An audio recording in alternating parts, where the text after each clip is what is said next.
Welcome to The Screen Queen, the show where I'll be talking about your favorite show or your favorite movie. You'll just have to find out what you're about to know.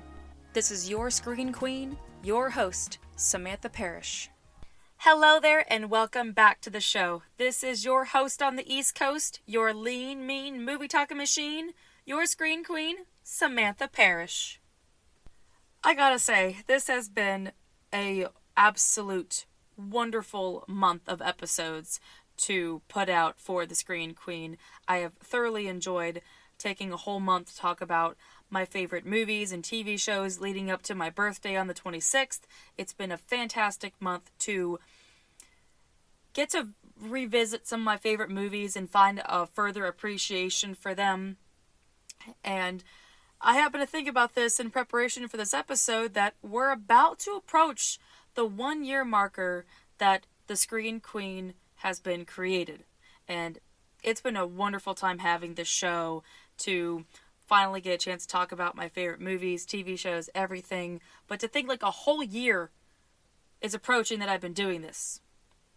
So I love how this whole month of talking about my favorite movies and TV shows is really bringing everything on home to celebrate the 1-year marker, which at some point there will be something special in mind for when that comes up, but I'm going to have to think really hard on that. But right now, it's time to wrap up the birthday series with a movie that had people scratching their heads in the movie theater as they asked themselves, why is the guy from Moonlighting in this? Now, it has to be said, a lot of the action movies that we have today wouldn't be here if it wasn't for Die Hard. There are some movies that have taken a creative blueprint from Die Hard. Some of the movies are a literal copycat of Die Hard, but nonetheless, Die Hard's done a lot for the action genre. But back then, there wasn't a lot of hope for Die Hard. A lot of people were very skeptic about how in the world was this movie going to go, and there's a lot of history to Die Hard for how it was presented. There were a lot of plans, a lot of backstory for the origins of where Die Hard comes from.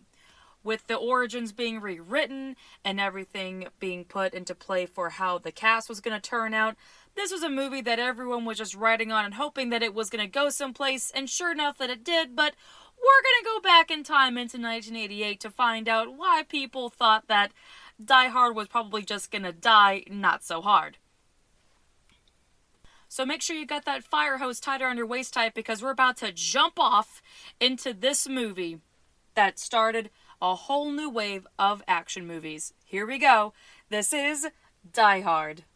So first things first. What is Die Hard? That should be the question here. That was the question a lot of writers had to ask themselves, because the Die Hard we know and love, with John McClane going to his estranged wife's work in Los Angeles, and ended up finding out that this party was about to have some unexpected guests, even though he was one of the unexpected guests as well. And now it's up to this NYPD officer to save the day from German terrorists with the help of a desk cop. That was not going to be the plot for Die Hard. Die Hard is actually a sequel. It is based off of a book called Nothing Lasts Forever, which is the sequel to a book called The Detective. And The Detective was later adapted into a movie of the same name starring Frank Sinatra. And everyone's hungry for the sequel, like, come on, you gotta give us some more stuff here. But the sequel was so late in the making that there was no way they were going to get Frank Sinatra to come back. However, they were obligated to ask Frank Sinatra if he wanted the role. Just covering the bases. It's kind of a nice thing, like, hey, you started this, do you want to come back? And he goes, and Frank Sinatra said, and I quote, I'm too old and I'm too rich to do this. Like, kudos to you, Frank. That's a good answer. Like, could you imagine Frank Sinatra having to run across buildings and getting his feet in broken glass and having to go on top of a tower? I'd pay good money to see it, but like the man said, he's too old and too rich to be doing that. So they had to scrap Frank Sinatra for the lead role of the movie. But that also led to a bigger question. How are they going to do the sequel with that plot is miles differently than the way Die Hard was, and they were struggling to see how they could write it up. And it was originally a detective that had to go stop a bad guy, and his daughter is there, and he ends up letting his daughter die. Like, yeah, it's, again, miles away from what Die Hard is. So you can see why the writers are scratching their heads like, okay, we don't have Frank Sinatra, so we don't really need the original character from the detective, but what do we do here? How are they going to do the sequel of a movie that has kind of nothing to do with the original book, while also still serving us some sort of shred connection to the detective? You can really see that the writers have their work made out for them to completely rewrite a story that's already been done. Well, here comes the infamous story. And this is kind of a paraphrased way to sum up the writer's explanation for how he came up with Die Hard. And this is the same explanation that was told onto the Netflix series, The Movies That Made Us. The writer for Die Hard had an argument with his wife. You're starting to see the parallel now. And so he goes for a drive, and he's like, shit, she was right, I was wrong, I gotta go back and apologize. And as he's on his way back, a fridge falls off the back of another vehicle and is toppling down the highway.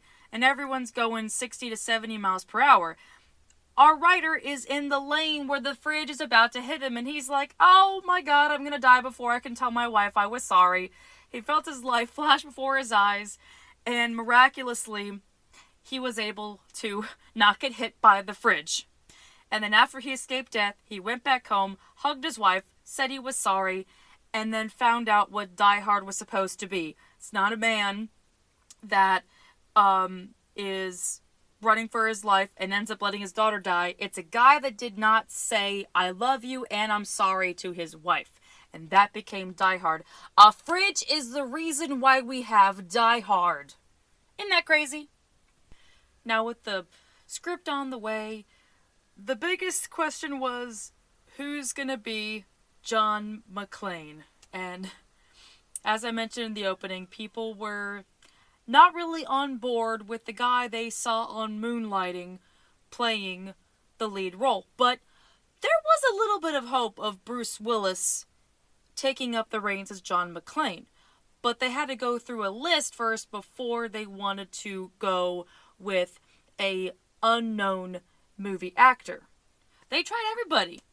Just think about the ones on top of your head, and I'm pretty sure you're going to know the ones I'm about to name.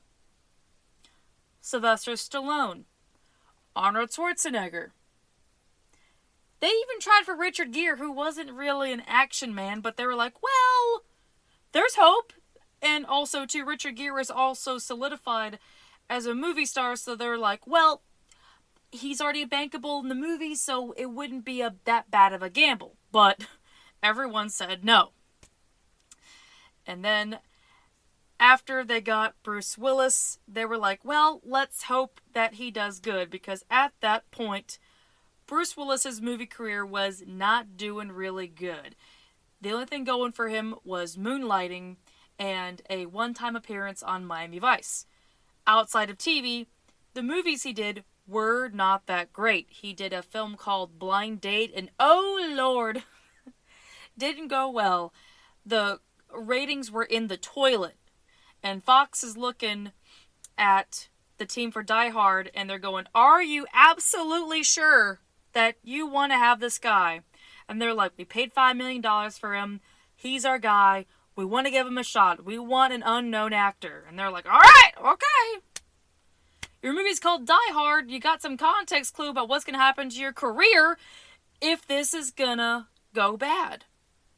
And as it would happen, it would be a fantastic movie, and it put Bruce Willis on the map to be a bankable movie star, but a bankable action star. So that was kind of a game changer for Hollywood. Not many people can do what Bruce Willis did to make the jump from TV to movies, but then to also be solidified that you are a man that will make the money back, and then some. But here's the thing that I find very funny.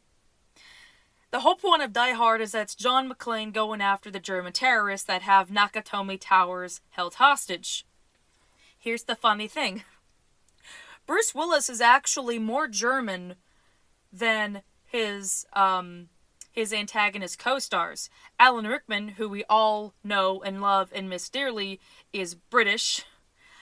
And I believe the guy that played Carl is Russian, I want to say, and everyone else was either a little bit German or not, but they only had like maybe 1/4 German in them. Meanwhile, Bruce Willis has 50% German in his DNA. I'm like, oh, well, I mean, if the table was turned around, if the script was switched, I mean, shit, that's kind of funny to have like an accurate German actor on there. Looking at Die Hard from the point of view back in the 80s when this was a gamble to put out there and everything was set up, the movie went well, everyone gave a top-notch performance, and when it premiered, the audience laughed. They could not believe that Bruce Willis was in the movie. Something about him did not entertain people in the way they were supposed to be entertained. It was supposed to be something that makes you like be on the edge of your seat, not sit there and laugh. And so the marketing team behind Die Hard was like, we got to figure something out because people should be surprised to see the guy from Moonlighting did a good job. So they took Bruce Willis's face off of the poster and just left it with Nakatomi Tower being on there and all of the catchy taglines that they put on there. And that worked better. People went and saw the movie, and they were bamboozled, but they were surprisingly bamboozled. And people loved the movie, and they gave Bruce Willis the credit that he deserved. And realized, okay, alright, the guy from Moonlighting did not do a bad job, and it surpassed so many expectations. And I'm sure Fox was writing off of that in more ways than just one. You see, Fox didn't just put everything on the line for this movie. They even put their building on the line for that movie. The very building that we see John McClane roaming through, shooting up, jumping off of, is the Fox Tower under construction. At the time in 1986, 1987, when they were first filming Die Hard, the team was scouring for a building. Like, we gotta have a major building that's gonna be the basis for all of the action. And at the time, the building that was currently under construction for Fox headquarters was offered as the set. And they're like, alright, sure, we'll use it as a set. Why not? I mean, you're basically kind of working from home in a way.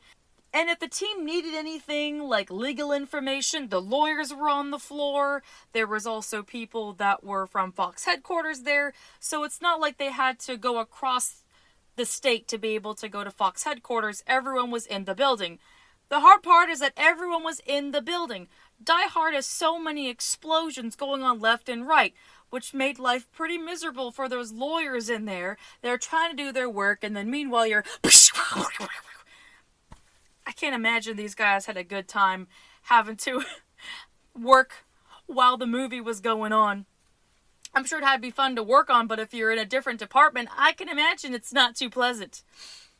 It lives in my head rent-free to see a lawyer trying to do some work and you hear a whole bunch of screaming and shouting and banging and John McClane yelling. I'd love to be a fly on the wall if there was a lawyer present during the time John McClane was dangling off of the roof with the fire hose, and it's like, oh, well, that's a lawsuit waiting to happen if he drops. Shit. Like, I just wonder. Oh, my goodness. Oh, the imagination with movies sometimes. But it wasn't just the people in the building that had to learn to tolerate all of the constant explosions and yelling and screaming. That noise echoed outside of the radius for the filming for Die Hard. many people in the Los Angeles area were not so happy. Many called and complained nonstop, and I'm pretty sure the lawyers in the building definitely picked up, like, listen, I empathize with you, but try being in the building. Oh, man. There was so much sacrifice that had to be for this movie. Like, as much as I love movies, and one day I would like the chance to be able to direct something, that's something I've definitely kept in mind, is knowing that whatever vision you have, however you want to do it, there's going to be a little bit of some troubleshooting with the outside sources. They're going to be a little bit confused as to what's going on here, that there are going to be some prying eyes and some complaintive people. It's the price to pay to have a good movie. Now, I don't really have a proper segue for the next part I'm going to talk about for this episode, but it really needs to be said for the importance of this scene I'm going to talk about. Now, it goes without saying that every part of Die Hard is amazing.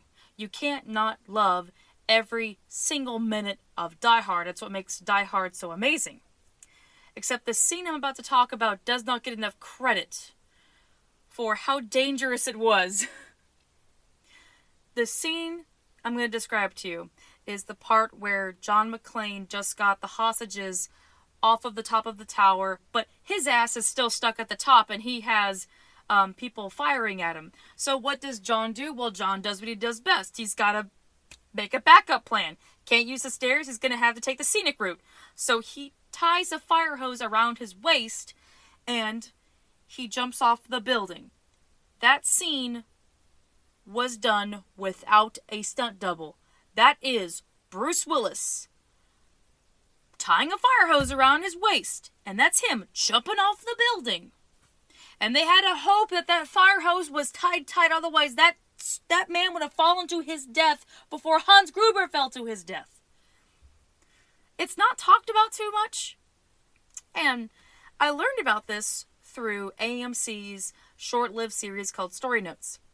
Back in the day, it hurts me so much to say that, back in the day, there was a special presentation on AMC where a couple times a month they would pick a movie and they would have a little box in the corner of the screen and it would say Story Notes.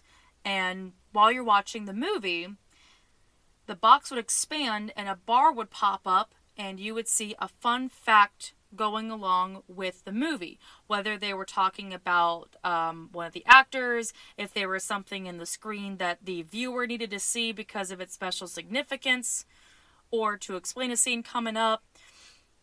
It's quite amazing what AMC did with that series, that they did a lot more material than something you would see like on IMDb or any other movie outlet places. I really do miss that series, and I wish that AMC would bring it back, because it was amazing. That, like, solidified everything for me being a movie buff. A lot of the information that I have for most of the episodes on the Screen Queen is solely because of AMC's Story Notes. There is something else that not many people know about with this movie, and it's kind of a sweet thing. Ironically, in real life, Alan Rickman and Bonnie Bedelia were really great friends. And they got to know each other very well throughout the movie, which is kind of funny considering what their characters were like in the movie, to absolutely despise each other, to have to play social chicken. Holly McClane was not a woman to be fucking with, and Hans Gruber was definitely the coolest villain that you hope didn't kill you and you didn't end up just like Ellis, you know? But after the passing of Alan Rickman, Bonnie Bedelia was asked, what is the first thing that she thinks of when someone asks her about Die Hard? And she said, the first thing I think of is Alan Rickman. She went on to say stories about Alan Rickman, that they would always get lunch together before the film, during the film, after the film, and even on the future films that they would work on, albeit they didn't get to work on it together, but they were so close that they always found the time to hang out with each other, which is pretty interesting, that they were like an unlikely pair of friends, and it's not really well known among the other very weird celebrity friendships that we hear about.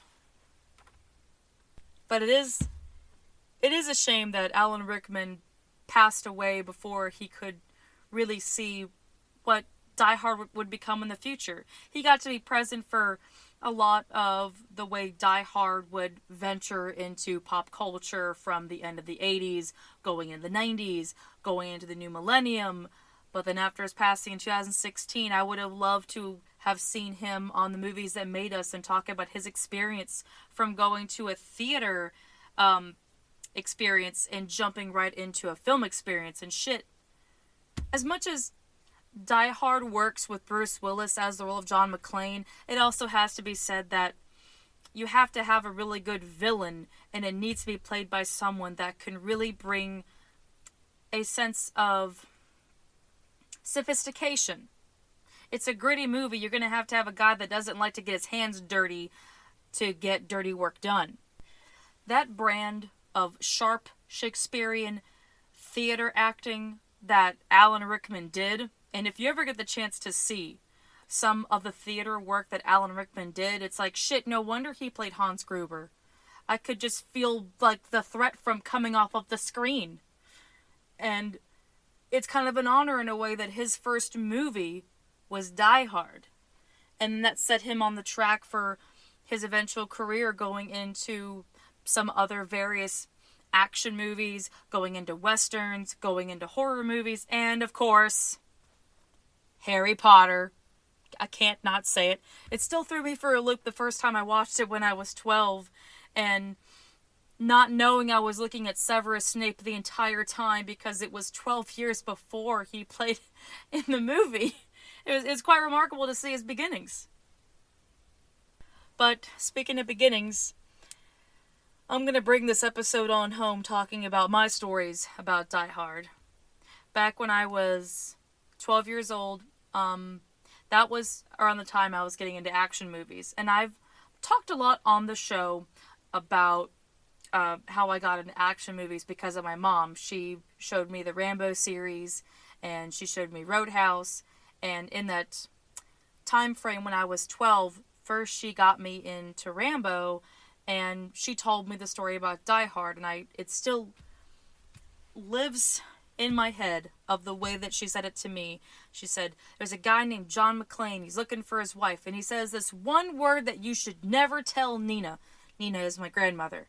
And that was the first time I'd ever really heard the word fuck in my life, when she said that he would have his catchphrase of yippee-ki-yay, motherfucker. And I'm like, oh, that sounds so cool, I want to see it. And my mom's like, I don't know if you can see it yet, but I want to tell you about it. My mom couldn't wait, and she bought it from Walmart, and I binged it all in one weekend. And that was just the most amazing weekend of my life, being able to watch that. I remember being in the living room, in the dark, putting on Die Hard, and just absorbing all of the action.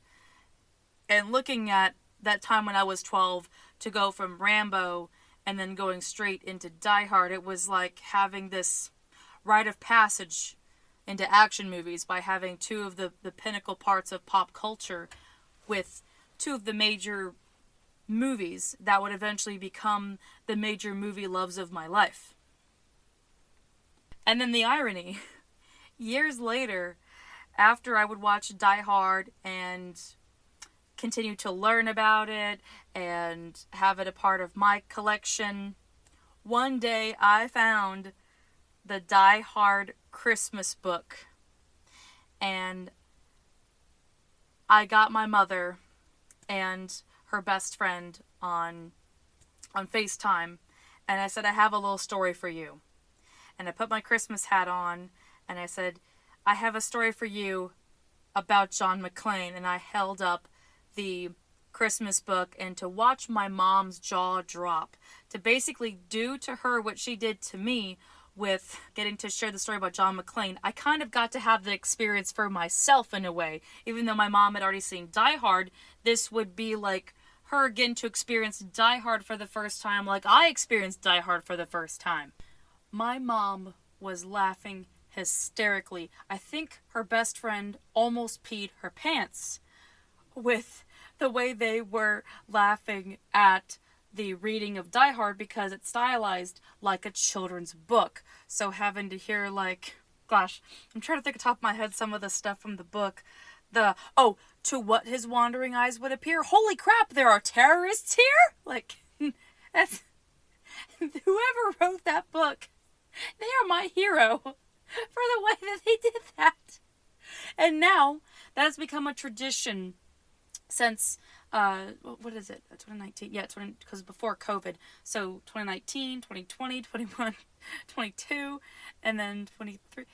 Yeah, so almost 5 years I have been reading this book to my mom and her best friend as a Christmas tradition. If you've ever seen it in the store, oh my god, please buy it. It is so worth the money. It is so damn funny with the way that they turned Die Hard basically into a nursery rhyme. It is so great with what they did, and it even comes with a tiny little John McClane with something tied around his waist, just like the fire hose scene Jump. And he has like a little bandage around his foot. It says Carl and Hans on his wrist. It's so fucking funny. And I put it up for Christmas every damn year. It is absolutely amazing. There's something about Die Hard that it just finds a way to make it into your life. Whether you binge it every year for Christmas, or you get to watch it with your family, or in my case, being able to like buy a Christmas book from the movie and share with my mom. Die Hard has found its way into every little niche that people can celebrate it, and that's what makes it wonderful. It's more than just a movie. It really found a way to help a lot of people out. Even one of the co-stars of the film, Reginald VelJohnson, he had his career take off from Die Hard, and he finally got to tell his mother that he made it as an actor. And that changed his life, and he was able to provide for his mother until the day she died, and helped him, well, get into another matter called Family Matters, and that was pretty fantastic for him. Everyone got a solid career after the movie, and like I said, even the viewers still carried on Die Hard after that. Even the sequels that came through are also great, but nothing really beats the original Die Hard. And it still kept going on for years and years and years and years, with many other various blueprints from the movie, like Die Hard in a Boat, Under Siege, Die Hard in a Bus, Speed, which I covered in an episode earlier in the episodes on the Screen Queen. And then, of course, there was, I call it the rip-off Die Hard with Skyscraper, but in a way it's kind of like life imitates art.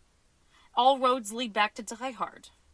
Everything that's been created has Die Hard to thank for being the gamble of a film to change the way that we see action movies. You could watch it a million times, you could see it parodied a million times, you could see it in a homage a million times, and it still feels like you're watching Die Hard for the very first time. It's one of those rare films that still lives in your heart, and no matter what happens, you'll still feel the fear of wondering if John McClane is going to make it. You still feel the emotion when he wishes he got to say, "I'm sorry" to Holly. You still wonder what's going to happen to all the hostages. No matter what happens, you get to have that experience of 40 stories of adventure every single time. If you watch it on Christmas, or if you watch it outside of Christmas, no matter what, it is always going to be one hell of a good time. And that is officially a wrap for the birthday series on the Screen Queen. What a hell of a way to go home with this series and talk about Die Hard. I find it extremely fitting. It is absolutely fantastic. Well, now is the time to get back onto our regularly scheduled Screen Queen episodes. So I have my selections that I've been adding on to since I started the birthday series. So we have a lot more selections to choose from. Well, that I'll be choosing from, but again, we both don't know what the episode's going to be. We're both kind of in the dark here. I even forgot what the hell I wrote and put in this bowl here. So here we go. I'm going to mix up the new selections in with the old selections, and a bunch of them are falling out, so I'm going to have to get a bigger bowl, just like Jaws needed a bigger boat. So let me just get this scooted around. Let me pick from this area. That looks pretty good. What are you?